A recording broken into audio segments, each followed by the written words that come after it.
ഈശോമിശിഹായിക്ക് സ്തുതിയായിരിക്കട്ടെ. ഇപ്പോഴും എപ്പോഴും സ്തുതിയായിരിക്കട്ടെ. എനിക്ക് എത്രയും സ്നേഹം എന്ന് പറഞ്ഞാൽ എൻ്റെ ദൈവജനങ്ങളെ, നിങ്ങളെല്ലാവരെയും ഈ ആണ്ടുവട്ടത്തിൻ്റെ 12ാമത്തെ ഞായറാഴ്ചയിലെ വചന ശുശ്രൂഷയിലേക്ക് യേശുനാമത്തിൽ ഹാർദവമായി സ്വാഗതം ചെയ്യുന്നു. ഹല്ലേലൂയ. അപ്പോൾ നമ്മളിപ്പോൾ ഇന്ന് ജൂൺ 23 2024 12ാമത്തെ ഞായറാഴ്ചയുടെ 12ാമത്തെ ആണ്ടുവട്ടത്തിലെ 12ാമത്തെ ഞായറാഴ്ചയുടെ ശുശ്രൂഷയിലേക്ക് പ്രവേശിക്കുകയാണ്. വചനമെന്ന് പറയുമ്പോൾ നമുക്കറിയാം, വചനം ഈശോയാണ്. വചനം വിത്താണെന്ന് ഈശോ പഠിപ്പിക്കുന്നു. പക്ഷേ വിത്ത് ശരിക്കും പറഞ്ഞാൽ ഈശോയാണ്. ഇത് മുളയ്ക്കണം, നമ്മളിൽ മുളയ്ക്കണം. അതാണ് ഈ വചന ശുശ്രൂഷ വളരെ ഇമ്പോർട്ടൻ്റ് ആയിട്ടുള്ളത്. വചനമില്ലാത്തതുകൊണ്ടാണ് നമ്മളിൽ പലർക്കും പല പ്രശ്നങ്ങളുള്ളത്. കാരണം ഈശോ ഉള്ളിലുണ്ടെങ്കിൽ പിന്നെ പേടിക്കണ്ട. ഇന്ന് കണ്ടില്ല, ഇന്നത്തെ സുവിശേഷത്തിൽ അങ്ങനെയാണ്. വഞ്ചിയിൽ ഈശോ ഉണ്ടായിരുന്നു. അപ്പോൾ അതുകൊണ്ട് ആ തിരമാലൊന്നും അവരെ കീഴടക്കിയില്ല. അപ്പോൾ നമുക്ക് മുന്നോട്ട് പോകുന്നതിന് മുമ്പായിട്ട് അപ്പോൾ വചനത്തെ വളരെയധികം സ്നേഹിക്കണം, വിശ്വസിക്കണം, അത് പ്രാവർത്തികമാക്കാൻ നോക്കണം. അങ്ങല്ലെങ്കിൽ നമുക്ക് ഈ ലോകത്തിൻ്റെ അധിപനായ പിശാചിനെ അതിജീവിക്കാൻ നമുക്ക് പ്രയാസമാണ്. നമുക്ക് പ്രാർത്ഥിക്കാം. പരിശുദ്ധ അമ്മയുടെ മധ്യസ്ഥമായ വിളിച്ച് പ്രാർത്ഥിക്കാം. നന്മ നിറഞ്ഞ മറിയമേ, നിനക്ക് സ്വസ്തി. കർത്താവ് അങ്ങയുടെ കൂടെ സ്ത്രീകളിൽ അങ്ങ് അനുഗ്രഹിക്കപ്പെട്ടവളാകുന്നു. അങ്ങയുടെ ഉദരത്തിൻ ഫലമായി ഈശോ അനുഗ്രഹിക്കപ്പെട്ടവനാകുന്നു. പരിശുദ്ധ മറിയമേ, ദൈവത്തിൻ്റെ അമ്മേ, പാപികളായ ഞങ്ങൾക്ക് വേണ്ടി ഇപ്പോഴും ഞങ്ങളുടെ മരണസമയത്തും ഈശോയോട് പ്രാർത്ഥിച്ചുകൊള്ളണമേ. ആമേൻ. ഞാനത് പറഞ്ഞത് ഓർക്കുന്നുണ്ടായിരിക്കാം. അതായത് നമ്മൾ ഈ തമ്പുരാൻ്റെ അമ്മയെന്നൊക്കെ, ശക്തൻ തമ്പുരാൻ, പിന്നെ അതുപോലെ തന്നെ മാർത്താണ്ഡവർമ്മ തമ്പുരാൻ എന്നൊക്കെ പറഞ്ഞ് തമ്പുരാൻ വിളിയൊക്കെ ഉണ്ട്. അതിനേക്കാൾ ഉയർന്ന ഒരു നിലവാരം നമുക്ക് ദൈവത്തിന് കൊടുക്കാം. അപ്പോൾ അതുകൊണ്ട് ആ തമ്പുരാൻ എന്നൊക്കെ മാറ്റിവെച്ച്, ഈശ്വരൻ എന്നൊക്കെ മാറ്റിവെച്ച്, ദൈവം, മദർ ഓഫ് ഗാഡ് എന്നാണ് നമ്മൾ ഇംഗ്ലീഷിൽ പറയുമ്പോൾ. Holy Mary, mother of God, pray for a sinners, അങ്ങനെയാണ് അവിടെ പറയുന്നത്. അപ്പോൾ അത് ശരിക്കും എൻ്റെ മലയാളം അനുസരിച്ച് ദൈവത്തിൻ്റെ അമ്മ എന്നുള്ളതാണ്. നമ്മൾ ആരും പ്രീതിപ്പെടുത്താൻ വേണ്ടി മയപ്പെടുത്തി പറയുകയൊന്നും വേണ്ട. ശരിക്കും ദൈവത്തിൻ്റെ അമ്മയെന്ന് വിളിക്കുന്നതിന് ഒരു കുഴപ്പമില്ല. കാരണം ഈശോ ദൈവമാണ്. ചിലരൊക്കെ വെറുതെ പ്രവാചകൻ എന്നൊക്കെ പറയും. ഈശോ ദൈവമാണ്. അല്ലെങ്കിൽ പിന്നെ ഇതുപോലെ ഏതൊരു ദൈവം ഇവിടെ, ഏതൊരു പ്രവാചകനോ ഏതൊരു ആളെങ്കിലും കാണിച്ചു തന്നിട്ടുണ്ടോ? ഈശോ കാണിച്ച ആ കാര്യങ്ങളൊക്കെ. മരിച്ചവരെ ഉയർപ്പിക്കുന്നു, കുഷ്ഠരോഗികൾ, താൻ തന്നെ മരിച്ചവരിൽ നിന്ന് ഉയർത്തെഴുന്നേറ്റ് 3-ാം ദിവസം പറഞ്ഞതുപോലെ തന്നെ. അതൊക്കെ അങ്ങനെ കാണിച്ചിട്ടുള്ള വല്ല ദൈവമുണ്ടോ ഇവിടെ?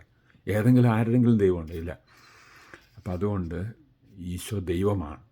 ഈശോ തന്നെ പറഞ്ഞിട്ടുണ്ട്, യോഹന്നാൻ 10:30 പറഞ്ഞിട്ടുണ്ട്, ഞാനും പിതാവും ഒന്നാണ്. അപ്പം ശരിക്കും പറഞ്ഞാൽ ഈശോ ദൈവമാണ്. ആ ദൈവത്തിൻ്റെ വചനം നമ്മളെ ശരിക്കൊരു ദൈവം നമ്മളെ അത്രമാത്രം സ്നേഹിക്കുന്നതുകൊണ്ടാണ് ഇവിടെ കടന്നു വന്ന് നമുക്കൊരു ജീവിത വഴി കാണിച്ചു തരുന്നത്. ഇതാണ് വഴിയെന്ന് പറഞ്ഞുകൊണ്ട്. ആ തുടക്കം തൊട്ട് തന്നെ പിശാചിനെ തോപ്പിച്ചുകൊണ്ടാണ് ആ വഴി തുടങ്ങുന്നത്. അപ്പോൾ അതൊക്കെ നോക്കിക്കൊണ്ട് നമ്മളങ്ങനെ നോക്കണം. അപ്പോൾ പിശാചിൻ്റെ ആൾക്കാർ ഈശോയെ പിടിച്ച് കൊല്ലുന്നു. ഓക്കെ, പക്ഷെ എന്നാലും ഈശോ പറഞ്ഞതുപോലെ തന്നെയൊക്കെ സംഭവിക്കുന്നു. എന്ന് വെച്ചാൽ, ഞാൻ 3-ാം നാൾ ഉയർത്തെഴുന്നേൽക്കും, നിങ്ങൾ ഈ ദേവാലയം തകർക്കും, 3-ാം ദിവസം ഞാൻ ഉയർക്കും എന്ന് പറഞ്ഞപ്പോൾ അതുപോലെ തന്നെ സംഭവിച്ചു. അപ്പോൾ അതാണ് ദൈവം എന്ന് പറഞ്ഞാൽ അങ്ങനെയായിരിക്കും. അല്ലാണ്ട് വല്ലതും നടക്കുന്നുണ്ടോ? അത്ഭുതങ്ങൾ നടക്കുന്നത് ഈശോയിൽ വിശ്വസിക്കുന്ന മക്കളുടെ ഇടയിലല്ലേ. അപ്പോൾ അത് നമ്മൾ മുറുകെ പിടിക്കണം, അത് പ്രഘോഷിക്കേണ്ടെന്ന് പറയുന്ന ഒരു പിശാചിൻ്റെ അരൂപി ഈ ലോകത്തിലുണ്ട്. നമ്മൾ പ്രഘോഷിക്കണം, നമ്മൾ വിശ്വസിക്കുകയും ചെയ്യണം, പ്രഘോഷിക്കണം. അത് നമ്മുടെ വീട്ടിലുള്ളവർ തന്നെ ശരിക്കും അറിയണത് നല്ല ഒരേ ആശയത്തിൽ തന്നെ, നല്ല പല ആശയത്തിലല്ല. ഓക്കെ, അപ്പോൾ നമുക്ക് മുന്നോട്ട് പോകാം. ഇന്ന് 12ാമത്തെ ആണ്ടുവട്ടത്തിലെ 12ാമത്തെ ഞായറാഴ്ചയിൽ ആദ്യത്തെ വായന നമുക്ക് കിട്ടിയിരിക്കുന്നത് ജോബിൻ്റെ പുസ്തകത്തിലെ 38ാമത്തെ അധ്യായത്തിൽ നിന്നാണ്. അപ്പോൾ അതിൽ 1 മുതൽ 4 വരെയും 8 മുതൽ 11 വരെയാണ് ഇവിടെ സഭാമാതാവ് നമുക്ക് തന്നിരിക്കുന്നത്. അപ്പോൾ അവിടെ പ്രധാനമായിട്ടും ജോബിനോട് ദൈവം ചുഴലിക്കാറ്റിലൂടെ പ്രത്യക്ഷപ്പെട്ടുകൊണ്ട് സംസാരിക്കണം എന്നും പറഞ്ഞുകൊണ്ട് എഴുതി വച്ചിരിക്കുന്നത്. അപ്പോൾ അങ്ങനെ ജോബിനോട് സംസാരിച്ച് കഴിഞ്ഞപ്പോൾ ജോബ് വളരെയധികം ഇങ്ങനെ ദൈവത്തിൻ്റെ മുമ്പിൽ മാപ്പപേക്ഷിക്കുന്നത് നമുക്ക് കാണാൻ സാധിക്കും. പ്രത്യേകിച്ച് 42ാമത്തെ അധ്യായത്തിൽ അവസാനിക്കുന്നത്. 42ാമത്തെ അധ്യായം കൂടി വായിക്കേണ്ടതാണ്. 42ാമത്തെ അധ്യായത്തിൽ ഇങ്ങനെ അവസാനം ജോബ് പറയും, ദൈവമേ ഞാൻ പശ്ചാത്തപിക്കുന്നു എന്ന് പറയും. അതാണ് നമുക്ക് വേണ്ടത്. നമുക്ക് പശ്ചാത്താപനം വേണം. നമ്മളൊക്കെയാണെന്ന് പറഞ്ഞുകൊണ്ട് എന്തോടൊക്കെ പറയുന്നവരുണ്ട്. പക്ഷേ പശ്ചാത്തപിച്ച ദൈവത്തിൻ്റെ മുമ്പിൽ വിനീതരാകുമ്പോൾ ദൈവം ജോബിനെ ഉയർത്തിയ പോലെ തന്നെ ഉയർത്തും. ജോബിനോ അവിടെ കൂട്ടുകാരുടെ മുമ്പിൽ തന്നെ ഉയർത്തത് കണ്ട. അവിടെ നമ്മൾ 42-ാമത്തെ അധ്യായം വായിക്കുമ്പോൾ അറിയാൻ പറ്റും. കൂട്ടുകാരോടൊക്കെ പറഞ്ഞ് ദൈവം പറയണം കൂട്ടുകാരോട്, നിങ്ങൾ എൻ്റെ നാമത്തിന് മഹത്വം തന്നില്ല, നേരെ മറിച്ച് ജോബ് എനിക്ക് എൻ്റെ നാമത്തിന് മഹത്വം തന്നു. അതുകൊണ്ട് നിങ്ങൾ രക്ഷപ്പെടണമെങ്കിൽ നിങ്ങൾ 7 കാളകളെയും 7 ആടിനെയും ജോബിനൂടെ കൊടുക്കും. ജോബ് നിങ്ങൾക്ക് വേണ്ടി ബലിയർപ്പിച്ച് ദഹന ബലിയർപ്പിച്ച് പ്രാർത്ഥിക്കുന്ന പറയണം. അപ്പം എന്താണ് ബലിയർപ്പിച്ച് പ്രാർത്ഥിക്കുക എന്നുള്ള, അതാണ് എപ്പോഴും നമ്മൾ ശ്രദ്ധിക്കേണ്ടതാണ്. ബലിയർപ്പിച്ച് പ്രാർത്ഥിക്കുക, ദീപബലിക്ക് പോയി പ്രാർത്ഥിക്കുക. അത് ഭയങ്കര അതാണ് ഈശോ നമുക്ക് ഈ ദീപബലി തന്നിരിക്കുന്നത്. അതിനെ ഇട്ട് കുട്ടിച്ചോറാക്കുന്ന ഒരു തരം സംവിധാനങ്ങളും ചുറ്റുപാടുകളൊക്കെ കാണുന്നുണ്ട് ചുറ്റുപാടും. അത് ഒരു ദൈവത്തിൻ്റെ അരൂപിയല്ല, അത് പിശാചിൻ്റെ അരൂപിയാണെന്ന് തിരിച്ചറിയണം. അതിലോട്ട് ഞാൻ വരുന്നുണ്ട് പിന്നീട്. അപ്പോൾ അതുകൊണ്ട് അത് പോട്ടെ. നമ്മളപ്പോൾ രണ്ടാമത്തെ പിന്നെ പ്രതിവചനമായിട്ട് നമ്മൾ പറയുന്നത് എന്തിനാണ്? Give thanks to the Lord, his steadfast love endures forever. അപ്പോൾ ജോബിൻ്റെ മനസ്ഥിതി വെച്ചുകൊണ്ട് നമ്മൾ പറയണം, ദൈവത്തിന് നന്ദി അറിയുന്നു, അവിടുത്തെ സ്ഥിരമായ സ്നേഹത്തിന്. അവിടെ സ്ഥിരമായ സ്നേഹം എന്നും നിലനിൽക്കുന്നു എന്ന് പറയുന്നത്. ദൈവത്തിൻ്റെ സ്നേഹം എന്ന് വെച്ചാൽ നമ്മളെല്ലാവരും ഈ ലോകത്ത് കാണുന്ന മുസ്ലിമാനായാലും ഹിന്ദുക്കളായാലും ഏത് ജാതിയിൽപ്പെട്ടവനായാലും എല്ലാവരും ദൈവം സൃഷ്ടിച്ച മക്കളാണ്. ആ ഒരു കാഴ്ചപ്പാട് നമ്മൾ കാണണം. അതുകൊണ്ട് ആ ജാതി ഈ ജാതി എന്നൊക്കെ പറയേണ്ട കാര്യമൊന്നുമില്ല. പെന്തക്കോസ്റ്റായാലും പ്രോട്ടസ്റ്റൻ്റുകാരനായാലും കത്തോലിക്കനായാലും ക്രിസ്ത്യാനി, എല്ലാവരും തന്നെ ദൈവത്തിൻ്റെ മക്കളാണ്. ആ ഒരു ചിന്ത നമുക്ക് വേണം. അപ്പോൾ ആ ദൈവത്തിൻ്റെ give thanks to the Lord, his steadfast love endures forever. അവിടുത്തെ സ്ഥിരമായ സ്നേഹം എന്നെന്നും നിലനിൽക്കുന്നു. അതാണ് പറഞ്ഞു വിടുന്നത്. അപ്പോൾ അത് 107-ാമത്തെ സങ്കീർത്തനം വായിച്ചറിയാൻ പറ്റും. 107-ാമത്തെ സങ്കീർത്തനം അതൊരു ഡെലിവറൻസിൻ്റെ അല്ലെങ്കിൽ ഒരു വിടുതലിൻ്റെ ഒരു സങ്കീർത്തനമാണത്. അത് നല്ല 107-ാം സങ്കീർത്തനം നമ്മൾ വായിക്കേണ്ടതാണ്. അപ്പോൾ അതിൽ എപ്പോഴും എടുത്തെടുത്ത് പറയുന്ന ഒരു കാര്യമാണ്, അവർ അങ്ങനെയൊക്കെ ദൈവത്തിനെ ധിക്കരിച്ചു എങ്കിലും അവർ കിടന്ന് വിളിച്ചപേക്ഷിച്ചു, കരഞ്ഞപേക്ഷിച്ചു. അപ്പോൾ ദൈവം അവരുടെ പ്രാർത്ഥന കേട്ടു, അവരെ രക്ഷിച്ചു എന്ന് പറയുന്നത്. ആരെല്ലാം ദൈവത്തിൻ്റെ മുമ്പിൽ കരഞ്ഞപേക്ഷിക്കുന്നു, മനുഷ്യരുടെ മുമ്പിലല്ല, രാജാവിൻ്റെ മുമ്പിലല്ല, അല്ലെങ്കിൽ മന്ത്രിമാരുടെ മുമ്പിലല്ല, ദൈവത്തിൻ്റെ മുമ്പിൽ കരഞ്ഞപേക്ഷിക്കുക. അതാണ് നമ്മൾ പഠിക്കേണ്ടത്. അല്ലാണ്ട് മനുഷ്യരുടെ മുമ്പിൽ എന്നല്ല കരഞ്ഞു പഠിക്കുന്നത്. അപ്പോൾ നമ്മളെപ്പോഴും ദൈവത്തിനെ വിളിച്ച് പ്രാർത്ഥിക്കണം. ദൈവമക്കൾ എന്ന് പറയുന്ന സ്റ്റാൻഡേർഡ് കിട്ടണം. അങ്ങനെയാണ് ദൈവമക്കൾ. അപ്പോൾ 107-ാമത്തെ സങ്കീർത്തനം ശരിക്കും വായിക്കേണ്ടത്. നമുക്ക് ഏതെല്ലാം കെടുതികൾ ഈ ലോകത്തിലുണ്ടോ അതൊക്കെ രക്ഷിക്കാനാണ് ദൈവം ഇവിടെ തൻ്റെ സ്ഥിരമായ സ്നേഹം നമ്മൾ ഓരോ ദിവസവും കാണിച്ചു തരുന്നത്. അതൊക്കെ അനുഭവിക്കുന്ന ഒരു വേദിയാണ് നമ്മുടെ കുർബാന എന്നൊക്കെ പറയുന്നത്. അതിലോട്ടൊക്കെ ഓടി വരണം, അതൊക്കെ അനുഭവിക്കണം. അത് പിന്നെ ഇവിടെ നമ്മുടെ രണ്ടാമത്തെ വായന എന്താണെന്ന് വെച്ചാൽ വിശുദ്ധ പൗലോസ് അപ്പോസ്തലൻ കൊറിന്ത്യക്കാർക്ക് എഴുതിയ 2-ാമത്തെ ലേഖനത്തിൽ 5-ാമത്തെ അധ്യായത്തിൽ 14 മുതൽ 17 വരെയാണ്. 5-ാമത്തെ അധ്യായം തുടങ്ങണത് തന്നെ നമ്മൾ ശ്രദ്ധിക്കേണ്ടതാണ്. അത് കാരണം ഞങ്ങളുടെ ഭവനം സ്വർഗത്തിലാണെന്നും പറഞ്ഞുകൊണ്ട് പറയുന്നൊരു വചനമാണ്. അപ്പോൾ നമ്മളിവിടെ കിടന്നുള്ള കഷ്ടപ്പാടും ദുരിതത്തിലൂടെ കടന്നു പോകുമ്പോൾ അവരിവരും കാണിക്കുന്നതൊക്കെ പേക്കൂത്തുകളൊക്കെ ഭയങ്കര വലിയ കാര്യമായിട്ടെടുക്കാതെ നമ്മൾ ശ്രദ്ധ മുഴുവൻ ദൈവം വെളിപ്പെടുത്തിയിരിക്കുന്ന സത്യം എന്താണ്, ദൈവത്തിൻ്റെ വിശുദ്ധരായ മക്കളൊക്കെ വെളിപ്പെടുത്തിയത്. ഇപ്പോൾ വിശുദ്ധ പൗലോസ് അപ്പോസ്തലന് വെളിപാട് കിട്ടി, അദ്ദേഹത്തിൻ്റെ വെളിപ്പാടൊക്കെ എഴുതി വെച്ചേക്കണം. നമ്മൾ സ്വന്തമാക്കണം അതൊക്കെ. അത് വന്നിട്ട് നാണിക്കാതെ പ്രഘോഷിക്കുകയും വേണം. അതുകൊണ്ടാണ് നമ്മളിപ്പോഴും ഈശോ മിശിഹായ്ക്ക് സ്തുതിയായിരിക്കട്ടെ എന്ന് പറയുന്നതിൻ്റെ കാര്യം. എന്താ കാര്യം? അതിൻ്റെ അർത്ഥം എന്ന് വെച്ചാൽ ദൈവത്തെ അംഗീകരിക്കുന്നതിൻ്റെ അർത്ഥമാണത് മറ്റുള്ളവരോട്. അല്ലാണ്ട് ഗുഡ് മോർണിംഗ് ഗുഡ് ഈവനിങ് ഒക്കെ പറയുന്നതിലല്ല കാര്യം ഇരിക്കുന്നത്. അപ്പോൾ ഇവിടെ എന്താണെന്ന് വെച്ചാൽ ഞങ്ങളുടെ ഒരു നിത്യമായൊരു ഭവനം സ്വർഗത്തിലുണ്ട്. നമ്മുടെ കൈ കൊണ്ടൊന്നും പണിതല്ല, ദൈവം തന്നെ പണിത് വച്ചിരിക്കുന്നതാണെന്ന് പറയുന്നത്. അപ്പോൾ അതിലോട്ടാണ് പൗലോസ് അപ്പോസ്തലൻ തന്നെയും തൻ്റെ അനുയായികളെയും കൊണ്ടുപോകുന്നത്. അത് ആ ഒരു വിശ്വാസവും ആ ഒരു പ്രബോധനവും നമ്മളോട് തന്നെ പറയുകയും നമ്മൾ മറ്റുള്ളവർക്ക് കൊടുക്കുകയും വേണം. അതാണ് പ്രഘോഷണം എന്നൊക്കെ പറയുന്നത്.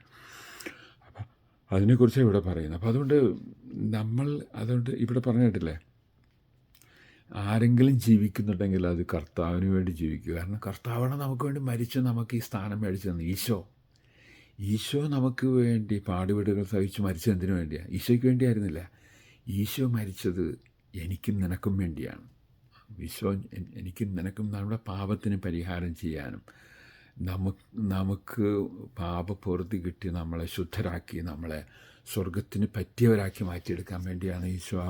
അപ്പോൾ അത് ഈശോനെ വിശ്വസിക്കുമ്പോഴാണ് നമുക്കത് കൂടുതൽ അത് നമുക്ക് കിട്ടുന്നത്. അത് പരിശുദ്ധാത്മാവിലൂടെ നമുക്ക് ലഭിക്കുന്നത്. അതുകൊണ്ടാണ് ഈശോ പറഞ്ഞത്, ആർക്കെങ്കിലും ദാഹിക്കുന്നെങ്കിൽ എൻ്റെ അടുത്ത് വന്ന് കുടിക്കട്ടെ. യോഹന്നാൻ 7:37 പറയുന്നതല്ലേ. അപ്പോൾ അത് ശരിക്കും സമറയക്കാരത്തിക്ക് 4-ാമത്തെ അധ്യായം, യോഹന്നാൻ 4-ാമത്തെ അധ്യായത്തിൽ നമ്മൾ കാണുന്നുണ്ട്. സമറയക്കാരത്തിക്ക് അത് കിട്ടി, പരിശുദ്ധാത്മാവിന് കിട്ടിയവൾ ഈശോയോട് സംസാരിച്ച് ഈശോയുടെ അടുത്ത് വന്നു. ഈശോയോട് സംസാരിച്ചൊക്കെ കഴിഞ്ഞപ്പോൾ അവൾക്ക് പരിശുദ്ധാത്മാവ്, അവൾക്ക് പിന്നെ കുടവും വേണ്ട, വെള്ളം വേണ്ട, ഒന്നും വേണ്ട. അവൾ പോയി. അവളുടെ ഒരു ഡെലിവറൻസ് അവൾക്ക് കിട്ടി. അവൾക്ക് 5 ഭർത്താക്കന്മാരുണ്ടായിരുന്നു. അവളെ അതൊക്കെ വേണ്ടാന്ന് വെച്ചു. അവൾ പിന്നെ പ്രഘോഷിക്കുന്ന ആളായിട്ട് മാറി. അവൾ പ്രഘോഷിച്ചിട്ട് ദൂരം പേരെ ഈശോയുടെ അടുത്തേക്ക് വന്നത്. അപ്പോൾ അത് അവൾക്ക് പരിശുദ്ധാത്മാവിന് കിട്ടിയതുകൊണ്ടാണ്. അതൊക്കെ നമ്മൾ കാണേണ്ടത്. പിന്നെ അടുത്തത് നമ്മളിപ്പോൾ ഗോസ്പൽ അക്ലമേഷനായിട്ട് പറയുന്നതാണ് ലൂക്ക 7:16 പറയണേ, a great prophet has risen among us. ഞങ്ങളുടെ ഇടയിൽ ഒരു വലിയ പ്രവാചകൻ ഉയർത്തെഴുന്നേറ്റിരിക്കുന്നു. God has looked favourably on his people. ദൈവം നമ്മളെ വളരെ അനുതാപപൂർവം എങ്ങനെ നോക്കുന്നു എന്ന് പറഞ്ഞുകൊണ്ടാണ് തൻ്റെ ജനങ്ങളെ. പിന്നെ നമ്മൾ സുവിശേഷത്തോട് പ്രവേശിക്കുന്നത്. സുവിശേഷത്തിന് മാർക്കോസിൻ്റെ സുവിശേഷം 4-ാം അധ്യായം 35-41 വരെയാണ്. അപ്പോൾ അത് ഇങ്ങനെ പറയുന്നത്, അതായത് നമ്മൾ ഗലീലയിലെ സംഭവമാണ് ഇപ്പോൾ കണ്ടുകൊണ്ടിരിക്കുന്നത്. ഗലീലയിലാണ് ഈശോ ഇപ്പോൾ. അപ്പോൾ അവിടെ ഈശോ എന്താ ചെയ്തതെന്ന് വെച്ചാൽ, ഈശോ ഒത്തിരി പിശാച് ബാധിതരെയൊക്കെ സുഖപ്പെടുത്തി, രോഗങ്ങളൊക്കെ സുഖപ്പെടുത്തി. അവരോട് നല്ലോണം വിത്തിൻ്റെ ഉപമകളൊക്കെ ഇങ്ങനെ പറഞ്ഞു പഠിപ്പിച്ചു. 4-ാമത്തെ അധ്യായം മുഴുവനും ഇങ്ങനെ വിത്തിൻ്റെ ഉപമ പഠിപ്പിക്കുന്ന കാര്യങ്ങളാണ്. 3-ാമത്തെ അധ്യായത്തിൽ ഈശോ ഇങ്ങനെ അപ്പോസ്തലന്മാരൊക്കെ തിരഞ്ഞെടുക്കുകയും അവരെ പ്രബോധിപ്പിക്കുകയും പഠിപ്പിക്കുകയും ചെയ്യുന്ന കാര്യങ്ങളൊക്കെയാണ് നമ്മളവിടെ കാണുന്നത്. പിന്നെ 4-ാമത്തെ അധ്യായത്തിൽ ശരിക്കും ജനങ്ങളങ്ങോട്ട് ബാഹുല്യം കൊണ്ട് വഞ്ചിയിലിരുന്ന് പഠിപ്പിച്ചു. അതിനുശേഷം പിന്നെയും ജനങ്ങളിങ്ങനെ പറയുകയാണ്. അവസാനം പിന്നെ അവർക്കൊരു വിശ്രമത്തിനും മറ്റുമൊക്കെ ആയിട്ട് മറുകരയിലോട്ട് പോകാമെന്ന് പറഞ്ഞുകൊണ്ട് ഗലീലി തടാകത്തിൻ്റെ അവിടെ വെച്ച് മറുകരയിലോട്ട് പോകുന്ന ആ ഒരു പശ്ചാത്തലമാണ് ഇവിടെ കാണുന്നത്. പക്ഷേ ഈശോയുടെ പഠിപ്പിക്കലൊക്കെ കൊണ്ടായിരിക്കാം ഈശോ ഭയങ്കര ക്ഷീണിച്ച് ഈ വഞ്ചിയിൽ, ഇഷ്ടംപോലെ വഞ്ചി ഉണ്ടായിരുന്നു കൂടെ, അതാണ് ഇവിടെ വചനത്തിൽ കാണിക്കുന്നത്. അപ്പോൾ ഈ 5-ാമത്തെ അധ്യായം, അതായത് മാർക്കോസിൻ്റെ സുവിശേഷം 4-ാം അധ്യായം 35-41 വരെയുള്ള വചനങ്ങൾ പരിശോധിക്കുമ്പോൾ നമുക്ക് കാണാൻ സാധിക്കുന്ന ഈശോ ഇങ്ങനെ ഗലീലി തടാകത്തിൽ മറുകരയിലോട്ട് ഇങ്ങനെ പോയിക്കൊണ്ടിരിക്കുകയാണ്. അപ്പോൾ അങ്ങനെ പോകുന്ന സമയത്താണ് ഇവർക്ക് ഒരു കൊടുങ്കാറ്റൊക്കെ ഉണ്ടാകുന്നത്. ഈശോ അപ്പോൾ വഞ്ചിയിൽ ഇങ്ങനെ തലയണ വെച്ച് ഇങ്ങനെ കുഷ്യനൊക്കെ വെച്ച് ഇങ്ങനെ വഞ്ചിയുടെ തലക്കും ഭാഗത്ത് ഇങ്ങനെ കിടക്കുകയാണ്. അങ്ങനെ കിടന്ന് അതായത് കാറ്റും കോളും വന്ന് നന്നായിട്ട് അടിക്കുകയാണ്. അപ്പോൾ ഈ കാറ്റും കോളും വന്ന് അടിക്കുക എന്ന് പറയുമ്പോൾ അത് നമ്മുടെ ജീവിതമായിട്ട് ബന്ധപ്പെട്ടൊന്ന് ചിന്തിക്കണമല്ലാണ്. കാരണം നമ്മുടെ ജീവിതത്തിന് ചില സമയത്തൊക്കെ ഇങ്ങനെ അടിച്ചുലയ്ക്കും. ആ സമയത്ത് നമ്മൾ മനുഷ്യരിൽ നിന്ന് ആശ്രയം വെക്കാതെ നമ്മൾ ദൈവത്തെ വിളിക്കുക. അതാണ് ഇന്നത്തെ സങ്കീർത്തനം. 107-ാം സങ്കീർത്തനം പഠിപ്പിച്ചതാണ്. അതായത് നിൻ്റെ കഷ്ടതകൾ നീ കർത്താവിന് വിളിച്ചപേക്ഷിച്ചു, അവിടുന്ന് എൻ്റെ കരച്ചിൽ കേട്ടു, അവിടുന്ന് എനിക്ക് സ്വസ്ഥത നൽകി. അതാണ് നമുക്ക് വേണ്ടത്. അപ്പോൾ ഇപ്പോൾ ഇസ്രായേൽ മക്കൾ കണ്ടില്ലേ, ഇസ്രായേൽ മക്കൾ അവിടെ ഫറവോൻ്റെ അടിമത്തിൽ അവിടെ കിടന്ന് വിഷമിച്ചപ്പോൾ അവർ കർത്താവിനെ വിളിച്ചപേക്ഷിച്ചു. ഉടനെ തന്നെ മോസസിനെ ദൈവം തയ്യാറാക്കി. കരഞ്ഞപേക്ഷിച്ച് കഴിയുമ്പോൾ ഉടനെ ദൈവം അതിലിടപെടും. അപ്പോൾ നമ്മുടെ എന്ത് പ്രശ്നത്തിലും നമ്മളെ സൃഷ്ടിച്ച ദൈവത്തെ കാണാൻ നോക്കണം. അത് കാണിച്ചു തരുന്ന വേദികളൊക്കെയാണ് കുർബാന എന്നാണ്, കുംഭസാരം, സഭ എന്നൊക്കെ പറയുന്നത്, വചനം എന്നൊക്കെ പറയുന്നത്. അപ്പോൾ അതിലോട്ടൊക്കെ ഓടിച്ചെന്നോളാം. എന്നിട്ട് വിളിച്ചിങ്ങനെ കരഞ്ഞ് പ്രാർത്ഥിക്കണം. ശരിക്കും അവിടെ നിന്ന് ഇടപെടും. അതിന് വിശ്വാസം വേണം നമുക്ക്. നമ്മൾ ഇങ്ങനെ ഇടപെടണേ എന്ന് പറയണം. നമ്മൾ സംശയിച്ചൊക്കെ ചെല്ലരുത്. ഇപ്പം സക്രിയ സംശയിച്ചില്ലേ, ഉടനെ പുള്ളി മോഹനായിപ്പോയി. കണ്ട എലിസബത്ത് ഇപ്പം തന്നെ ഒരു ഗർഭം ധരിക്കുമെന്നൊക്കെ പറഞ്ഞ് ഗബ്രിയേൽ മാലാഖ പറഞ്ഞപ്പോൾ സക്രിയാസൊന്നും വിശ്വസിച്ചില്ല. പക്ഷെ പരിശുദ്ധാത്മ പെട്ടെന്ന് വിശ്വസിച്ചു. എങ്ങനെ സംഭവിക്കും? പരിശുദ്ധാത്മാവിൻ്റെ ശക്തി നിന്നിൽ ആസിക്കുമെന്ന് പറഞ്ഞു. അപ്പം വിശ്വസിക്കാത്ത ചില ഇതൊക്കെ കാണുന്നുണ്ട്. അതിന് ശരിക്കും സക്രിയാസിൻ്റെ പണി കിട്ടി. സക്രിയാസിൻ്റെ സംസാരശേഷി നഷ്ടപ്പെട്ടു പോയി. എന്നിട്ട് പിന്നെ കൊച്ചു ജനിച്ചപ്പോഴാണ്, അല്ലെങ്കിൽ യോഹന്നാന്, സ്നാപക യോഹന്നാനിക്ക് ജന്മം കൊടുത്തപ്പോഴാണ് ഏത് പേരിടണമെന്നുള്ളൊരു പ്രശ്നത്തിൽ കർത്താവ് ആ സമയത്ത് തുറന്നു കൊടുക്കുകയാണ്. അതുപോലെ തന്നെ ഈ നമ്മുടെ പൗലോസ് അപ്പോസ്തലൻ്റെ കാര്യം കൊടുക്കും. അപ്പോസ്തല പ്രവർത്തനം 9-ാം അധ്യായത്തിൽ എന്താണ്, പുള്ളി അങ്ങോട്ട് കണ്ണുപൊട്ടനായിപ്പോയി. വലിയ ആളായിട്ട് ഇങ്ങനെ ക്രിസ്ത്യാനികളൊക്കെ കൊന്നെടുത്തും തുറങ്കല്ലടിച്ച് ഇങ്ങനെ വലിയ ആളായിട്ട് ഫരിസേയരുടെയും എല്ലാ അന്നത്തെ പുരോഹിത പ്രമാണികളുടെ മുമ്പിലൊക്കെ വലിയ ആളായിട്ട് ഇങ്ങനെ നടക്കുകയായിരുന്നു. ദൈവം ഒരു മിന്നലൊളി അങ്ങോട്ട് വിട്ടു. പരിശുദ്ധാത്മാവാണത്. മിന്നലൊളി വിട്ട് അവിടെ നിന്ന് താഴെ ഇറക്കി. പിന്നെ കണ്ണ് കാണാൻ പാടില്ല. എന്തോ ഒരു വെളിച്ചം കിടന്നിങ്ങനെ ചുറ്റും കിടന്ന് കാണിക്കുന്നുണ്ട്. ആ സമയത്ത് ആൾ പേടിച്ചു പോയി. പൗലോസ് അപ്പോസ്തലൻ എന്നുള്ള ധീരനായ പഴയ മനുഷ്യനങ്ങോട്ട് മാറി ഒരു പുതിയ മനുഷ്യനായിട്ട് മാറി. എന്നിട്ട് പിന്നെ ആ പുതിയ മനുഷ്യൻ എളിമയോടുകൂടെ ഈ ജോബ് വിളിച്ചു ചോദിക്കൂലേ, ദൈവമേ ഞാനും അങ്ങക്കെതിരായി സംസാരിക്കില്ല എന്ന് പറഞ്ഞു. അതുപോലെ തന്നെ ഈ എളിമപ്പെടും. അപ്പം നമ്മൾ എളിമപ്പെടണം എന്നൊക്കെയുള്ളതാണ് ഈ വചനത്തിൻ്റെ വെളിപ്പെടുത്തലൊക്കെ. മനസ്സിലായില്ലേ? ഈ സംഭവങ്ങൾ അല്ലെങ്കിൽ ഈ വചനങ്ങളൊക്കെ നമ്മളെ പഠിപ്പിക്കുന്ന സത്യം അതാണ്. അതായത് നമ്മൾ ദൈവത്തിൻ്റെ മുമ്പിൽ എളിമപ്പെട്ടാൽ, നമ്മൾ ഏത് ചവക്കുഴിയിലാണെങ്കിലും ഏത് പൊട്ടക്കിണറ്റിലാണെങ്കിലും അവിടെ നിന്ന് ദൈവം നിന്നെ പൊക്കിയെടുക്കുന്ന ഒരു ദൈവം, അതായത് സ്ഥിരമായി നിന്നെ സ്നേഹിക്കുന്നു. എന്തവസ്ഥയിലാണെങ്കിലും നീ വിളിച്ചപേക്ഷിച്ചാൽ മതി. വിളിച്ചപേക്ഷിക്കാൻ മറക്കരുത്. പിശാച് പറയും നീ ഇനി പോയിട്ട് കാര്യമില്ല. അങ്ങനെയാണല്ലോ യൂദാസ് പോയിട്ട് പിന്നെ തിരിച്ചു വന്നില്ല. നേരെ മറിച്ച് പത്രോസ് അപ്പോസ്തലന് തിരിച്ചു വരാൻ തോന്നി. ഈശോയെ നോക്കി പശ്ചാത്തപിക്കാനൊക്കെ തോന്നി. പത്രോസ് അപ്പോസ്തലൻ രക്ഷപ്പെട്ടു. നേരെ മറിച്ച് യൂദാസിന് തിരിച്ചു വരാമായിരുന്നു. അവന് വരാൻ പറ്റില്ല. കാരണം അവൻ കണ്ണുപൊട്ടനായി പോയ പിശാചിൻ്റെ അടിമയിലായിരുന്നു അവൻ. അതുകൊണ്ടാണല്ലോ ഈ അപ്പം കഴിച്ചപ്പോൾ തന്നെ അവൻ അന്ധനായി പോയെന്ന് പറയുന്നത്. അപ്പോൾ എന്ന് പറഞ്ഞാൽ പിശാചിനെ അടിമപ്പെട്ടു പോരുത്. ഇവിടെ ലോകാരൂപി കിടന്ന് കളിക്കുന്നുണ്ട്. ഈ ലോകത്തിൽ ലോകാരൂപി കളിക്കുന്നുണ്ട്. അവൻ നമ്മളെ ദൈവം പറയണതല്ല ശരിയെന്ന് പറയുന്ന ഒരു മൂഢസ്വർഗത്തിലേക്ക് അവൻ കൊണ്ടുപോവുകയാണ്. സത്യമായിട്ട് സ്വർഗമുണ്ട്, സത്യമായിട്ട് ദൈവം വസിക്കുന്നൊരിടമുണ്ട്. അവിടേക്കുള്ള യാത്രയിലാണ് നമ്മളെല്ലാവരും. അതാണ് സ്വർഗം എന്നൊക്കെ പറയുന്നത്. അപ്പോൾ അതിലേക്ക് ഇപ്പോൾ ഈ സംഭവത്തിലോട്ട്, ഈ സുവിശേഷ വ്യാഖ്യാനത്തിലോട്ട് വരാം. അപ്പോൾ ഇവർ ഇങ്ങനെ തലക്കംപാതെന്ന്, അപ്പോൾ ആ സമയത്ത് കാറ്റും കോളൊക്കെ വന്നു. ഇവർ വിളിച്ചപേക്ഷിച്ചു. വിളിച്ചപേക്ഷിക്കുക എന്നുള്ള ഒരു പ്രത്യേകം. അപ്പോൾ ഇവർ നശിക്കാൻ പോയപ്പോൾ കാറ്റും കോളൊക്കെ വന്ന് ഇവരുടെ വഞ്ചി ഈശോ ആണെങ്കിൽ ഒന്നും അറിയാത്തവർ കിടക്കുകയാണ്. ഈശോയ്ക്കെല്ലാം അറിയാമെന്ന് നമുക്കറിയാമല്ലോ. പക്ഷേ എങ്കിലും ഇവരെ ഈശോ വഴിയും സത്യവുമാണല്ലോ. അപ്പോൾ വഴിയും സത്യവും ദൈവം പഠിപ്പിക്കുകയാണ്. യോഹന്നാൻ 14:6 പഠിപ്പിക്കുന്ന കാര്യമാണ്. വഴിയും സത്യവും ജീവനും പഠിപ്പിക്കുകയാണ്. അപ്പോൾ എന്താണ് നിങ്ങൾ ഇങ്ങനെയുള്ള പ്രശ്നങ്ങളിൽ ചെയ്യേണ്ടത്? അപ്പോൾ പലരുടെയും ജീവിതങ്ങളൊക്കെ താറുമാറായി കിടക്കുകയാണ് പല വിധത്തിലും.